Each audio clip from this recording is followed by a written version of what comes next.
Hello, everybody. My name is Saad Ringa, and I'm a midlife farmer. Welcome to another episode of State of the Garden, where I provide weekly updates about my square foot squared garden and talk about what happened, what is happening, and what we're planning to happen. So, last week, we started putting together some support for the plants. There it is. We got one post in each corner of the beds, and then a rectangular frame on top. Went ahead and cut the bamboo to length and went to the store to get some twine. I wanted to get jute twine. They didn't have it. Ended up getting some sisal. Not a big fan of it. As you see here, it's got these fibers, and as I was working with it and pulling on it, some threads were pulling out. See it right there? So, not the best for this task. And sorry if my hand is shaking a little bit. That's because I'm holding this phone a little high. But anyway, so I learned a new skill. Learned how to latch bamboo. So we put these two posts here. This one and that one, and then put a crossbar right there. Lash these two pieces, and then the other side as well. I went ahead and put the long pieces here. And what we're doing is the plants that require support, mainly tomatoes. Let's just talk about tomatoes. The ones that are by the edge of the bed will have a stake going from right next to the base of the plant, and it doesn't have to be inserted deep into the ground, just enough to hold, and then it's gonna go to the top frame here, and we'll secure them here. That should be enough for it to stay in place and provide some support for that tomato. Now, the ones that are in the middle squares, second and third, because we have 4 squares here.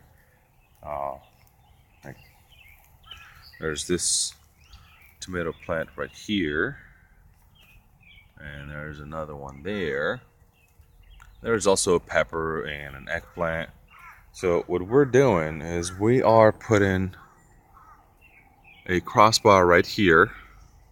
It's going to go the entire length of the bed. I'm going to go ahead and secure it with my lashing method. And then put stakes that are running down and lash those. And we're pretty much going to be doing the same thing for the other beds.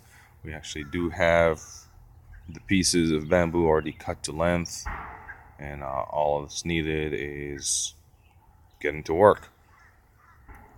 So that is what happened this week. Also, we harvested some of our goodness here. We harvested some basil, some dill, some radishes. Well, a radish, because they are being eaten. That's one. Although that's not going to affect the plant much. They're also starting to go to seeds, which is fine. I do want to start learning how to save seeds. But the other reason is that they're providing too much shade for the plants that are behind them. Now, this bed here, we have the radishes on the south side, meaning that they are blocking the sun from going to the plants behind it. We have this poor little calendula here that have not seen light for a while, or only sees it in the morning, like now. And there is a tomato and an eggplant behind it that are also being shaded. Um, so I pulled out that radish and cut it and tasted it, and it was nasty. That stuff was pungent. It was just too much. And this is black radish. Last time we grew it, we let it get really big, and we thought that was the reason why it was so harsh.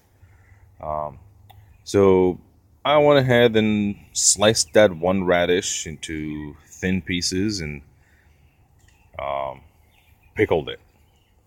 It's in the fridge. I'm gonna give it a couple days and try it. See if it's worth the effort to prepare and eat. If not, then I'll probably be experimenting with something else. Other than that, most of the plants are doing great. We have this patty pan here. Look at the size of that leaf. Now, my hands are not small, and this leaf is beautiful. And just looking at it, oh, wow, it brings me joy. So there are two patty pan plants here. They seem to be fairly healthy. Um, Everything else, for the most part, is doing good. My peppers, on my peppers are not. Um, I'm concerned about the peppers. They're short. I never had good luck with peppers, and they seem to be either slow growing or not growing much. They are throwing some buds for flowers already. I pulled out some of them because I felt they didn't need to concentrate their effort on producing fruit yet. So hopefully they will get a little taller and start producing soon. The sugar snap peas,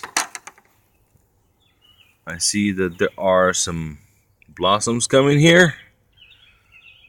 So there it is. We have, here, I'll head this way. We have some blossoms on the tomatoes. I see some coming on this melon here. The cucumbers are doing good, and looks like we're going to be having some cucumbers soon. There's this one here that's just loaded with flowers. Some of them are male, some of them are females. Like this one here is a female flower, and the way you tell if it's a female or male, the flower right here, right behind it, if it looks swollen, it's a female. If it's not swollen, it's a male. Let me see if I can get a good view of a male flower. See, like that one right there, doesn't have anything swollen behind it. It's referred to by some people as the ovary. So that is a male flower. And most plants from the family of cucumbers, melons, and squashes, they will put out more male flowers at first. Um, the way I think of it is it's just a way to attract pollinators. That way, when the plant starts producing the female flowers, there are enough pollinators in that area. The Nepal beans, those big ones there, I did see some blossoms on them. Let's go take a look at them. I finally saw some blossoms on them because these things, they got tall fast. And there we go. So those should be producing some beans soon.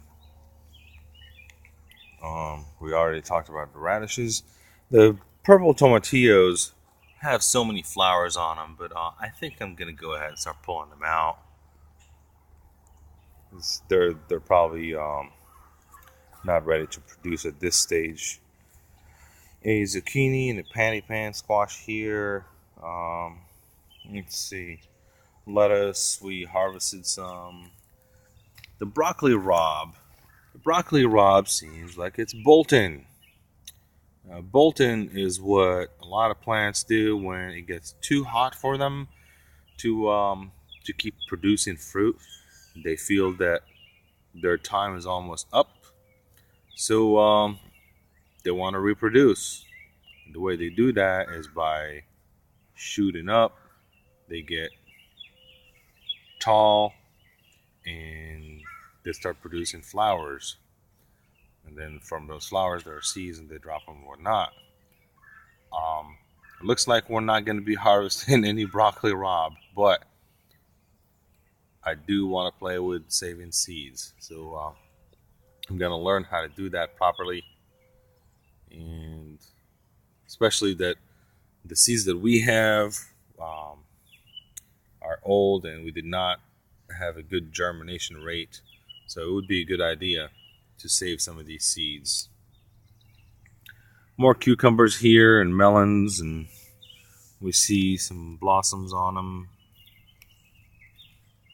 Some more flowers there. There are some peas here. And this neat little bug. I don't know what it is, but it looks cool. Look at that. Dill, as I said, we've been harvesting it. The fava beans.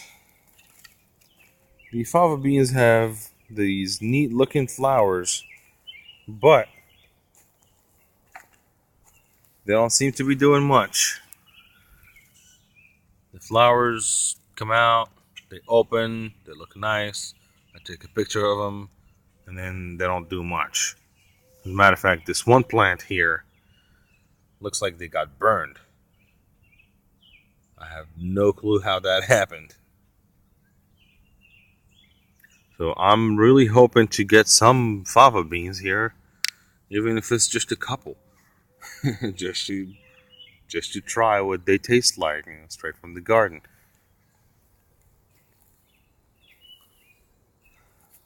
So that is what's happening. That's how the plants are doing. Oh, the Swiss chard is beautiful, and we'll be harvesting some in the next few days. We'll try to pick it when it's not too hot, because when it's really hot, it gets bitter and kind of like battery acid. Not that I tasted battery acid before, but that is the feeling that we got when we were eating it last year and a couple of years ago when it gets hot. So that's what's happening, and I will continue working on the plant supports using this bamboo. So I'll just take the poles and drive them into the ground here in the corners, put the crossbars on top, and take it from there. We're pretty happy with the results so far and the way the garden is going. The mat or the grid weed blocker is working very well for us. We're glad we went that way. There was a lot of work into preparing it, but we're happy with it. So that is it for today's episode for State of the Garden. Thank you for joining us. If you have any questions, comments, concerns, please let me know. Until next time, take care.